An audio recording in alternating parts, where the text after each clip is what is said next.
Hello, and we are live. Thank you for being here. Let me just give you a minute.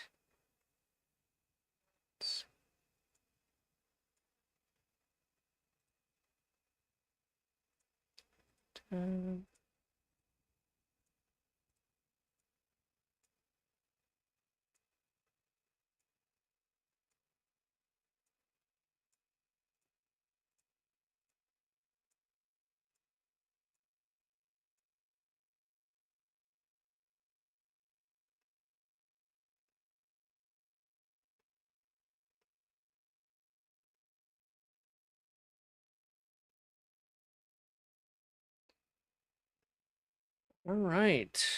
All right. I think we are up and running.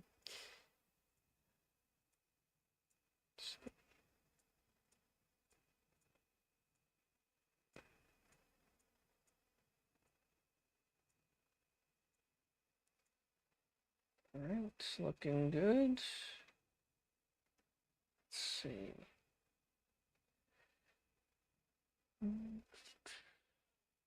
All right. We're definitely in the home stretch. Two more live streams, including this one. So this one today, and then the next one, the last one, will be tomorrow. Today, we are covering chapter 25 of the modern era. Chapter 25 of the entire compendium. This is the second chapter of the modern era. It's called War on Terror, and it covers the years 2001 to 2017, which includes the presidencies of Bush Jr. and Obama. So, what I'm showing you right now is our website. We are an educational nonprofit, and we have this website. The domain is www.tarpeia.us. Tarpeia is spelled TARPEIA.us, and this is specifically chapter 25 on our compendium. If you want to find it and pull it up while I look over this chapter today. Give you guys a minute. So this chapter, like the other chapters, is divided into sections, two sections, one covering the Bush Jr. administration, the other one covering the Obama administration. And so the first section is called Compassionate Conservatism, which is a slogan that Bush Jr. used. And so that's the name that we've decided to use for this administration. And each section has its own interactive timeline, like what I'm showing you here.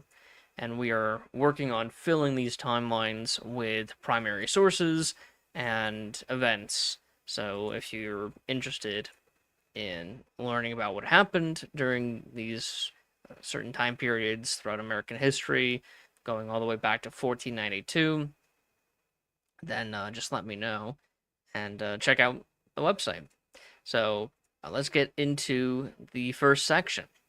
So Bush's presidency was defined by a crisis at home and war abroad. The September 11, 2001 terrorist attacks launched the War on Terror, leading to the invasion of Afghanistan, the creation of the Department of Homeland Security, the USA Patriot Act, and a sweeping expansion of executive power in the name of national security. The 2003 invasion of Iraq, justified by fears of weapons of mass destruction, became a prolonged and controversial conflict that strained alliances, fueled global instability, and sparked intense debate over American interventionism and civil liberties. At home, Bush presided over major tax cuts and growing deficits before the collapse of the housing market and financial system in 2007, 2008. Which triggered the Great Recession, forcing unprecedented federal intervention to prevent economic collapse. By the end of his administration, the United States was simultaneously engaged in long wars overseas and confronting the deepest economic crisis since the Great Depression. So this is the description of this section, the Bush Jr. section. And we have on the timeline a bunch of videos, archival videos. We have all of the inaugural addresses, for example, State of the Union addresses, hundreds of Supreme Court decisions, and we've laid them all out chronologically on these timelines. And so we have Bush Jr.'s first inaugural address, which he gave on January 20th, 2001. And what I like about this timeline format is you can embed video straight to the timeline. And so you can watch the Bush inaugural address directly on our website. Or you can watch it on our YouTube channel. We have Bush Jr.'s 2001 State of the Union address. Bush backs Taiwan. So Bush, and I'll be adding the primary source for this, but Bush will make an address or a comment saying that he will back Taiwanese independence. So this put a lot of strain on, well, not too much strain on our relationship with mainland China. Bush will also announce a $1.3 trillion tax cut to the economy. He will recall this tax cut when the war on terror begins, which begins in a few months. So at 8:46 p.m. or a.m., September 11th, 2001, we have the first attack, which was Flight 11 crashes into the World Trade Center's North Tower. And then you have the second attack about 20 minutes later at 9:03 a.m., where Flight 175 crashes into the South Tower. And then we have this famous event where the president, Bush Jr., is informed of the attacks, and he's in his classroom looking over his Leave No Child Behind bill and trying to build up support for that. So his big, or No Child Left Behind, and so his big policy going into his presidency was education reform. That's one thing that he wanted to focus on. And while he's doing this event, 9/11 happens. At the third attack, which is when Flight 77 crashes into the Pentagon about 35 minutes after the second attack. You have Operation Yellow Ribbon, where all airspace is shut down and all planes are ordered to be grounded at 9:45. So this happens after, about 8 minutes after the crash at the Pentagon. At 9:59 a.m., the South Tower collapses. At 10:02, you have the fourth attack. Flight 93 crashes into an empty field in Shanksville, Pennsylvania. President Bush authorizes any non-grounded planes to be shot down at 10:18. Luckily, there were no more attacks after this, and no civilian non-hijacked planes were shot down. Sadly, the North Tower collapses. And when, about 5 minutes after the North Tower collapses, DEFCON 3 was ordered by Rumsfeld. So this is Rumsfeld, this is Giuliani at Ground Zero by 2:30 p.m. on that day. Building 7 collapses of the World Trade Center. It's a smaller building. Bush Jr. will give an address to the nation that day at 8:30 p.m. So you can watch this address. And then you have this famous bullhorn speech, which is one of the best speeches by Bush Jr. It's very short, only a few minutes, and it was very motivational, very emotional, especially for the people at Ground Zero. And he gave it at Ground Zero to first responders, firemen, and search and rescue. And so I definitely encourage you guys to watch this. Dick Cheney will give an interview just a few days after 9/11.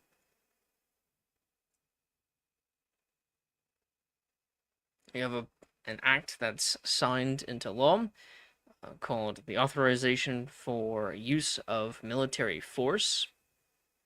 So this is a resolution, not an act. In the wake of the September 11 attacks, Congress passed this joint resolution authorizing the president to use all necessary and appropriate force against persons or groups responsible for 9/11, granting broad statutory authorization for the use of U.S. armed forces without a formal declaration of war.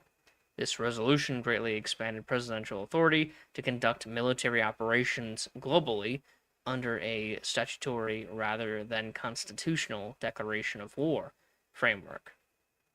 It became a foundational yet controversial legal basis for subsequent U.S. military actions globally for over 2 decades, often criticized for its lack of specific limits on time, geography, targets, leading to endless wars. So this is the beginning of the war on terror.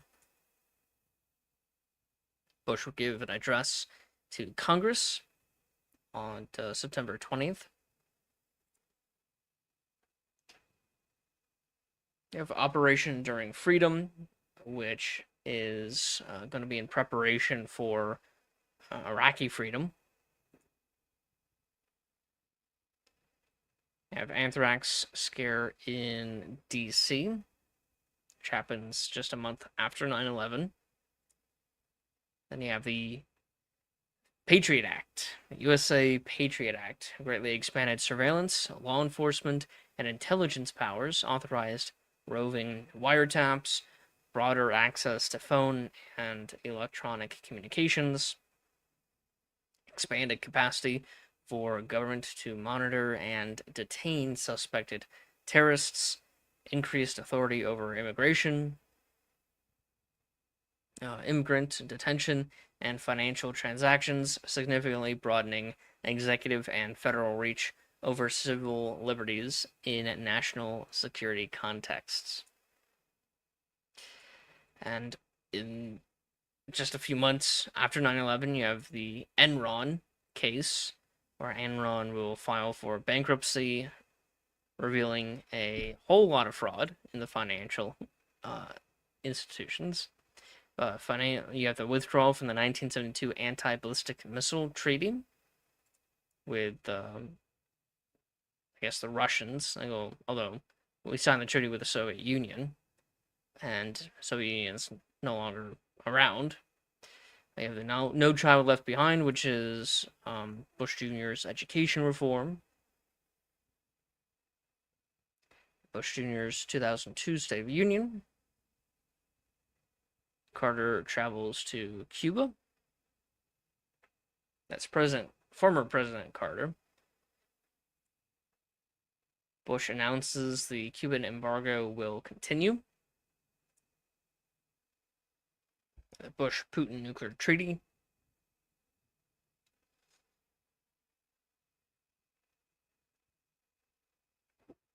So you got Bush's address on corporate abuse, talking about Enron. Bush's address to Congress on Hussein. That's Saddam Hussein of Iraq. Bush's address to the UN Security Council.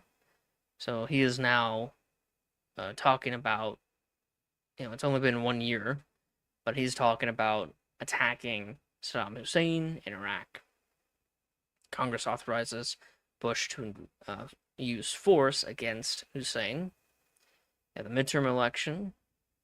You have the Homeland Security Act established the cabinet-level Department of Homeland Security, the DHS, absorbing 22 different federal agencies and focusing on preventing terrorism, securing borders, managing disasters like FEMA, and developing threat analysis for a more secure homeland. UN arms inspection indicate Iraq is in violation of the Security Council Resolution 1441. This will be used as justification for getting involved in Iraq in the weapons of mass destruction fraud or conspiracy. We have, let's see, 674 billion in tax cuts. So at first it was over $1 trillion. Now that number was cut down to just over $500 billion. At Bush Jr.'s 2003 State of the Union address, where he's going to continue to talk about Saddam Hussein as a threat.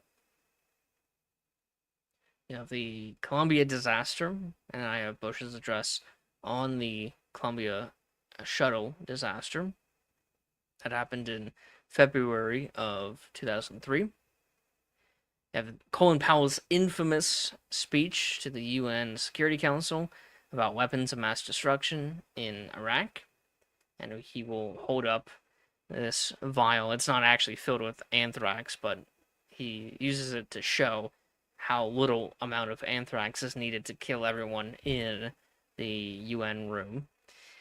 And so he's going to be talking a lot about this and continue the myth of the weapons of mass destruction, which Iraq, turned out, did not have.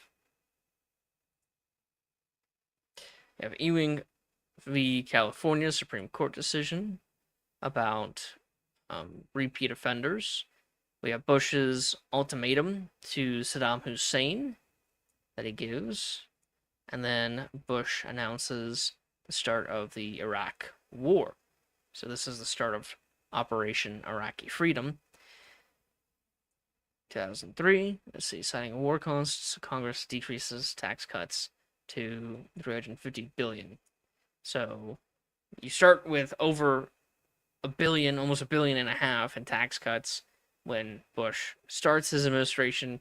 Then it went to a little over $500 million. Now it's less than $500 million in tax cuts. And so this is because there's more spending for the military and the war on terror, especially now the Iraq war had just begun. And so in order to decrease the deficit, you have to increase taxes, which means cutting the tax cuts. Yeah, Bush-Blair address, and I need to find this video and add it to the timeline where the Prime Minister, I think his name is Tony Blair, is speaking with Bush Jr. about the UK's continued support for the United States in Iraq. Bush Jr. will give a famous mission accomplished speech, and this would become a very, I guess, ironic or part of the Bush Jr. administration, because if the mission is accomplished, why are we still there? So you have mission creep, where we have one objective. Once we obtain that objective, there's no pulling out plan, and so we just create another objective to justify staying there, and then another objective, and then another objective. So the mission creeps to more and more objectives without any end in sight, which will begin the term endless wars during the war on terror. You have the UN Security Council resolution lifting the 1991 sanctions on Iraq and US, and Britain take control of Iraq. Bush signs into law the $350 billion tax cuts in May of 2003. Bush-Sharon Abbas meeting about how to govern Iraq. You have the Grutter v. Bollinger, a Supreme Court decision. Lawrence v. Texas, um, gay rights case. This is before Hobby Lobby. We'll be getting to that.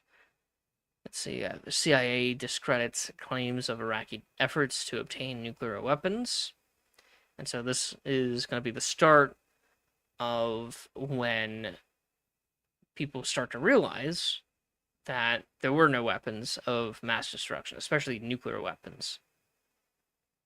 CCI releases reports on intelligence failure to prevent 9/11.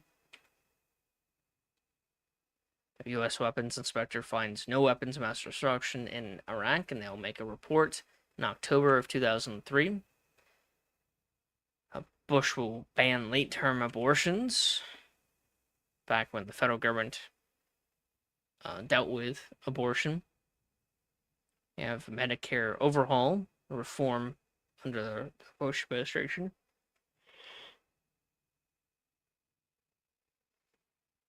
You have McConnell versus the FEC. Interesting to see McConnell in this picture. Over 20 years ago. Saddam Hussein is captured. This is where you get the famous "ladies and gentlemen, we got him," which a lot of people mistake that for getting Osama bin Laden. No, it's about Saddam Hussein. Say Bush Jr.'s 2004 State of the Union address. Crawford v. Washington, a Supreme Court decision, and I have on the timeline a bunch of videos by Mr. Beat covering different Supreme Court decisions, which he calls the Supreme Court briefs. CBS releases photos of U.S. soldiers abusing Iraqi prisoners. So this is going to be a major controversy during the Bush Jr. administration about the United States torturing prisoners. See, Massachusetts become the first state to allow same-sex marriages. Bush calls for a constitutional amendment for banning same-sex marriages. And that happens May 17th, 2004. CIA Director Tennant resigns over failure to prevent 9/11. Attorney General John Ashcroft appears before the Senate Judiciary Committee over torture of prisoners. Formal occupation of Iraq ends. Obama gives his keynote speech at the 2004 DNC. So he's not yet a candidate running for presidency, but he does speak at the DNC. And this is something that a lot of presidents, especially Democratic presidents, they will speak at the DNC before they run for president. Usually the election or two before they run. Like Clinton did the same thing. He spoke at the DNC, I think 4 or 8 years before he actually ran for president. You have the RNC, which nominates Bush Jr. for re-election. You have the Kerry-Bush debate, the first debate. And then you have Cheney versus Edwards, VP debate. Kerry versus Bush, second debate. Kerry versus Bush, third debate. But Bin Laden will send an address to America, and I need to find the video for that. If there is a video. I know there were several addresses that Osama bin Laden gave or sent to the United States to be published. And I want to add those, although I'm afraid of what YouTube might do. I mean, I'm already not monetized on YouTube, so in case you couldn't figure out why. And so you got the election of Bush Jr. He wins over John Kerry. U.S. retake Fallujah, so we're still fighting in Afghanistan. See, Powell resigns as Secretary of State. Rice is appointed to replace him. He resigns over the weapons of mass destruction controversy. And all that was just Bush Jr.'s first term. So pretty busy first term. You have a bunch of major controversies. One, investigation into why 9/11 wasn't prevented, leading to several firings. Then the weapons of mass destruction hoax, the Iraqi Freedom, Operation Iraqi Freedom, and then governing Iraq after Iraqi Freedom, hunting down Osama bin Laden, the constitutionality of the Patriot Act, same-sex marriage is now starting to become a thing now that Massachusetts has legalized it, the first state to do so. And this will not get any better for the Bush administration as we go into his second term. So I have Bush Jr.'s second inaugural address. We have Bush Jr.'s 2005 State of the Union address. John Negroponte, appointed first director of national intelligence. Gonzales v. Reich.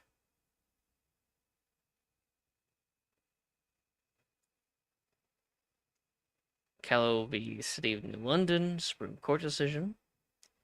Van Orden v. Perry. McCreary v. ACLU. Castle Rock v. Gonzales. So we have a bunch of Supreme Court decisions. We have like 200 Supreme Court decisions on the compendium. You have the Discovery program launches. Hurricane Katrina hits. I remember this. Katrina and a few other hurricanes. I was 5 when that happened. Robert Spurgeon as Chief Justice. This begins the Roberts Court, which we are currently in. You have the Haditha massacre. I need to re-upload the image for it. A group of United States Marines killed 25 unarmed Iraqi civilians. The killings occurred in the city of Haditha in Iraq's western province of Al-Anbar. Among the dead were men, women, elderly people, and children as young as 3 years old who were shot multiple times at close range. The massacre took place after a IED exploded near a convoy, killing a lance corporal and severely injuring 2 other Marines. So that's a common theme in history of warfare, sadly. At Bush Jr.'s 2006 State of the Union address, Bush announces troops will remain in Iraq. Again, mission creep. Yeah, the Senate ends debate on same-sex marriage ban amendment. Bush's veto on lifting the ban on stem cell research. Yeah, the Border Wall Act to make the border wall. And then you have the midterm election, 2006. Democrats win many seats. Saddam Hussein is finally executed in 2006, the end of 2006. Yeah, Bush troop surge in Iraq. Bush Jr.'s 2007 State of the Union. Yeah, the Virginia Tech massacre. Gonzales v. Carhart about abortion. Bush vetoes the troop removal of Iraq. Morse v. Frederick, a Supreme Court decision about free speech. Anti-Terrorism Act, 2007. You have the Protect America Act, a short-term law that amended the Foreign Intelligence Surveillance Act, FISA, of 1978 to allow U.S. intelligence agencies, particularly the National Security Agency, to conduct electronic surveillance of foreign intelligence targets without first obtaining a court warrant. even when communications passed through the United States, so long as the target was reasonably believed to be outside the U.S., the act was intended to modernize surveillance authorities to keep pace with technological changes and close perceived intelligence gaps in the post 9/11 era. But it was also controversial because it reduced FISA court oversight of certain types of foreign intelligence collection and was only a temporary set of provisions that were later superseded by further reforms. You have the Dow Jones, which hit an all-time high before the recession happens. Middle East Peace Conference, increasing automobile fuel efficiency act. Bush proposes stimulus package due to the housing crisis. So the housing crisis now begins at the end of 2007, going into 2008. Bush Jr.'s 2008 State of the Union address. Labor statistics report on loss of 15,000 jobs in 1 month. DC v. Heller. We have the oral argument, and then I have the decision of the court. So, do the provisions of the DC code that restrict the licensing of handguns and require licensed firearms kept in the home to be kept non-functional violate the Second Amendment? And on the same day, Obama gives a speech. This is going to be, I guess, an early part of his campaigning, where he gives a more perfect union address. Oh, I misspelled Congress. Whoops. So Congress overrides Bush's veto of the Farm Act. The DNC nominates Obama. Senate Select Committee on Intelligence finds evidence the Bush admin intentionally lied about weapons of mass destruction in Iraq. You have DC v. Heller.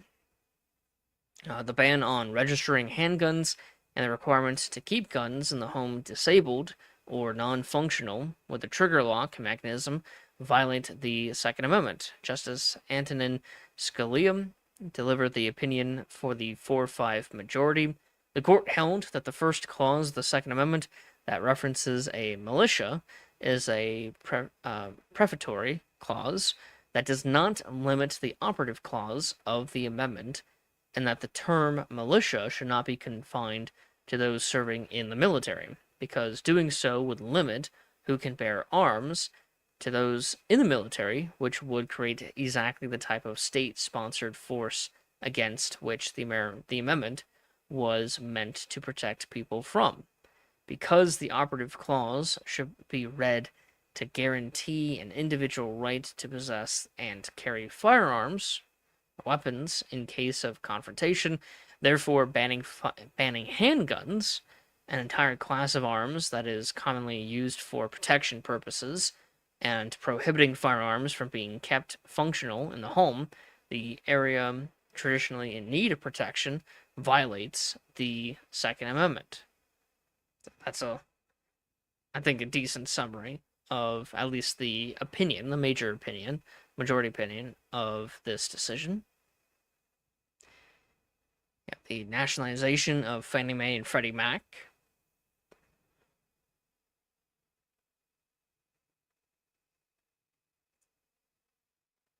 You have Obama versus McCain, first debate. And I remember this election. Biden versus Sarah Palin. Jeez. That's almost 20 years ago now. Bush signs the $200 billion bailout for the banks. Obama versus McCain, second debate. And then third debate. Then you have the election of Obama. He gives his victory speech. And, of course, McCain gives his concession speech. You have Treasury and Federal Reserve buy $800 billion of debt insured by Fannie Mae and Freddie Mac. interest rates set at 0% for the first time. So that's the rate in which banks can loan to each other. Bush bails out GM and Chrysler. And then Bush Jr.'s farewell address, which you guys can watch directly on the timeline.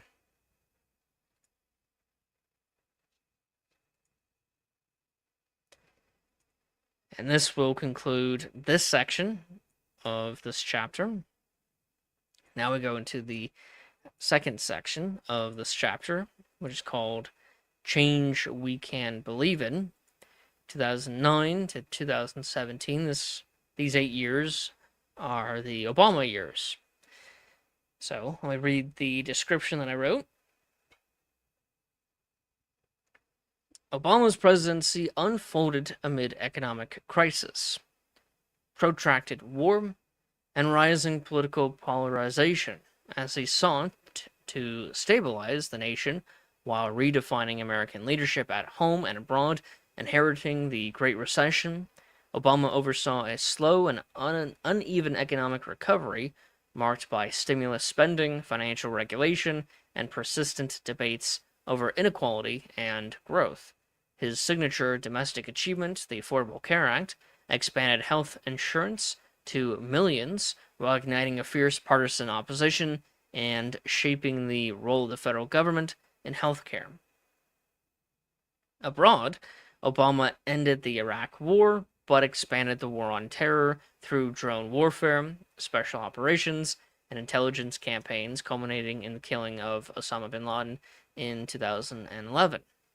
Even as his administration emphasized multilateralism and restraint, growing populist movements on both the left and right reflected deep frustration with institutions, globalization, and political elites, signaling a volatile new era in American politics.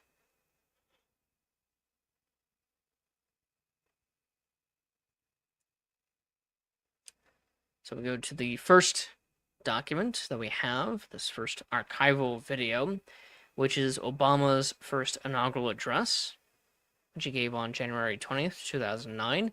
And like the other videos, you can watch directly from the timeline, if you'd like to. You have Lilly Ledbetter Fair Pay Act. I think that was about overtime pay. American Recovery and Reinvestment Act to deal with the housing crisis. Obama's 2009 State of the Union address. Obama overturns Bush's restrictions on stem cell research. Obama's vision on the economy. So this is his economic plan that he announces. You have this meeting between Netanyahu and Obama, where the common goal is peace. It's a pretty funny meeting. Netanyahu goes in like some tirade about, I guess, Palestinians, and Obama just sits there listening, like, all right. When is this guy going to shut up? You have Obama's speech in Cairo, which he gave.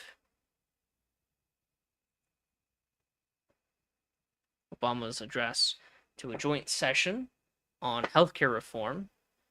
And so I need to find the video of this address, and this will be the start of Obamacare. Obama's awarded the Nobel Peace Prize, which, whether or not Obama actually deserves the Nobel Peace Prize is another discussion. You have Hate Crimes Prevention Act, remarks at the United States Military Academy at West Point. Obama sends $100 million in aid to Haiti. You have Citizens United versus the FEC. This will allow companies to spend as much money as they want advertising for any political candidate, because it's considered free speech. So there's that. You have the Volcker rule, restricted banks, certain speculative investing. You have Obama's 2010 State of the Union address. Obama signs the Affordable Care Act, Obamacare, into law on March 23rd, 2010. Yeah, the START Treaty, U.S. v. Stevens. You have the Deepwater Horizon oil spill. Obama nominates Kagan to the Supreme Court. Or Kagan. Obama's BP spill address, oil spill address. McDonald v. Chicago. Dodd-Frank Wall Street Reform and Consumer Protection Act. Veteran Education Reform. The midterm election. Obama proposes 2-year federal employee pay freeze. You have Healthy Hunger-Free Kids Act.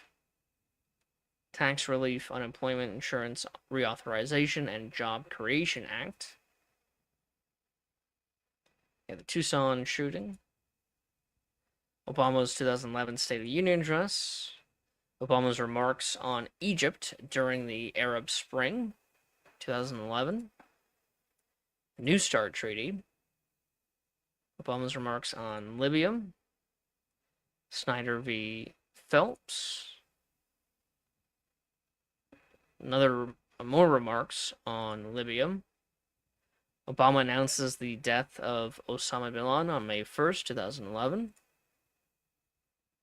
Obama's address to the British Parliament.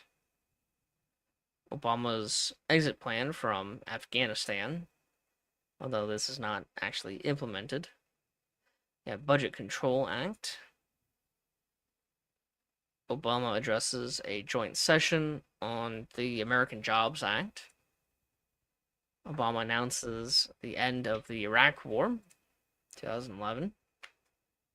This is his 2012 State of the Union address. Obama imposes Iranian sanctions. You have the Nuclear Security Summit. Stop Trading on Congressional Knowledge Act. Obama in 2012 will announce his support for same-sex marriage.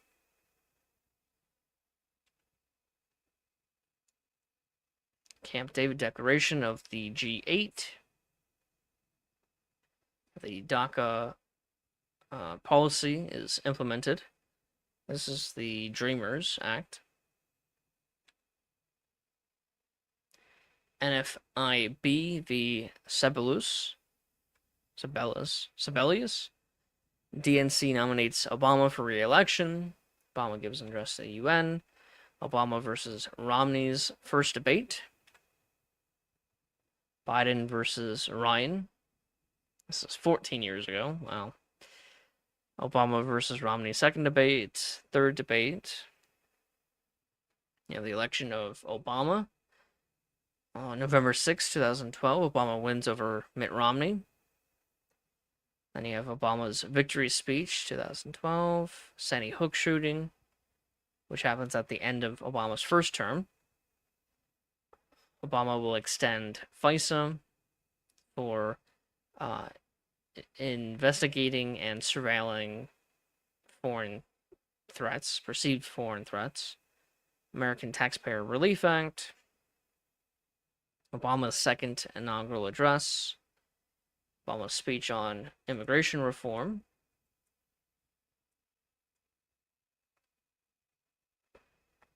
This is 2013 State of the Union. Now, the Boston Marathon bombing, where 2 homemade pressure cooker bombs detonated near the finish line of the Boston Marathon, killing 3 people and injuring more than 260. You have the manhunt for the Boston Marathon bombing, which concludes a few days later on April 19th, 2013, following an overnight rampage that included the killing of an MIT police officer, the Zarnav brothers engaged police in a pre-dawn firefight in Watertown, Massachusetts, during which Tamerlan Zarnev was killed, and the other brother escaped amid a massive lockdown of the Boston area after an all-day manhunt. One of them was captured that evening, discovered wounded in a boat in Watertown, bringing the pursuit to an end. Obama's remarks at the National Defense University, Maryland v. King, Supreme Court decision, Salinas v. Texas, Shelby County v. Holder, Obama's Climate Action Plan, United States v. Windsor, Obama's remarks on the death of Trayvon Martin, you have the 50th anniversary of the March on Washington, which happened 50 years ago, from 2013. So it's been over 60 years since the March on Washington in 1963. Obama's speech on chemical weapons in Syria. Let's see, you have Obama's speech at the UN in September of 2013. And I want to be adding a bunch of these archival videos to the timeline. So Obama's address to Congress at the start of the longest government shutdown. Obama's 2014 State of the Union address. And again, if you're interested, you can actually listen or watch these videos directly from the timeline. Any videos that I have on the timeline. And this is still a work in progress, mind you. You have the Agriculture Act to help farmers during the recovery of the recession. Obama's Russian sanctions over Crimea. I remember when this happened. That was an interesting time. ABC v. Aereo. Burwell versus Hobby Lobby, a Supreme Court decision about abortion. And if you're interested in watching this video, this is a video by Mr. Beat. This is one of his Supreme Court briefs videos, so check out his channel. In the midterm election, I have Obama's immigration reform plan, Obama's 2015 State of the Union address, Obama's address on countering violent extremism, and Obama will march for the 50th anniversary in Selma. That's the Selma to Montgomery March, which happened in 1965 in order to get the Voting Rights Act of 1965 passed. You have Hillary Clinton. This is her campaign ad beginning her presidential run in 2016. And then Trump will announce that he's running about a couple months later. Obergefell v. Hodges, a same-sex marriage Supreme Court decision. Eulogy for Reverend Clementa Pinckney by Obama will give the eulogy. Obama announces the Iran nuclear deal. You have the San Bernardino shooting.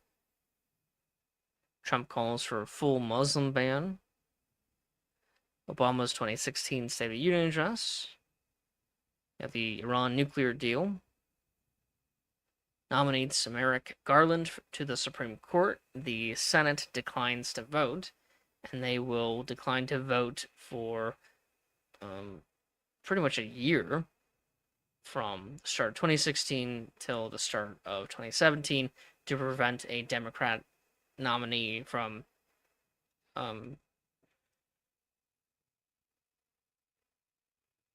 getting onto the Supreme Court.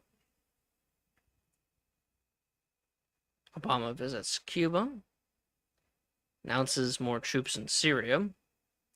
have the Flint, Michigan remarks, where he pretends to take a sip of water from Flint, Michigan. Obama's remarks on the Pulse nightclub shooting. Remember when that happened? Fisher v. UT Austin, Supreme Court decision. Obama's speech at the 2016 DNC. Obama's address to the UN. And then you have the Trump-Clinton debates. These are the first presidential debates that I watched live. Not in person, but... And so this is Trump versus Clinton first debate, and then the VP debate, Pence and Kaine. And then the second debate. And then the third debate. And then you have the election of Trump. Trump gives his victory speech. This was 10 years ago. Yeesh. You have this pretty stupid ad where a bunch of celebrities try to talk the Electoral College to ignoring the popular vote, or not the popular vote, but the popular vote within each state. So they want the Electoral College to go along with the nationwide popular vote, but not the popular vote for each state. And of course, the Electoral College does not do this. The Electoral College votes certified. And then you have Obama's farewell address, January 10th, 2017.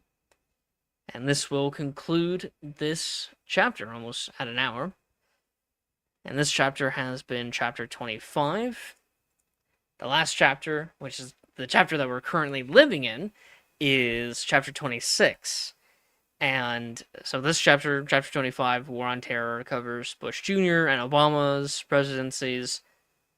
Chapter 26 will include Trump 1, Biden, and now Trump 2.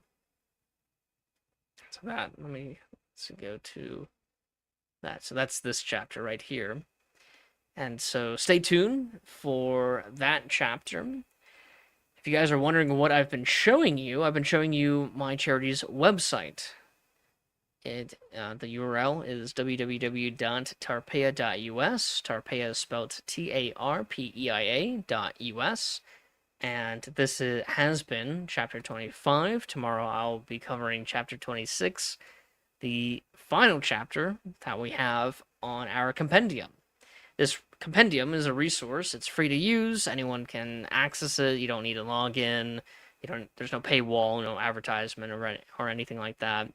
And it is just a resource that everyone is free to use, filled with primary source documents and events in this interactive and visually engaging timeline of American history from 1492 all the way till today. So feel free to check out this resource, and I hope to see you guys tomorrow. Tomorrow is the last one. And if you don't know, we are an educational nonprofit, a 501c3, so all donations are tax deductible. And, any donation amount will help, especially since we are not monetized on YouTube for certain sensitive topics, and also for the fact that we're uploading archival video that isn't our own, and so we can't monetize that channel, so please support us through donations. So thank you for being here. Always feel free to ask questions. I'll be more than happy to stop talking about the timeline to answer your questions. So thank you, and have a nice day. Bye-bye.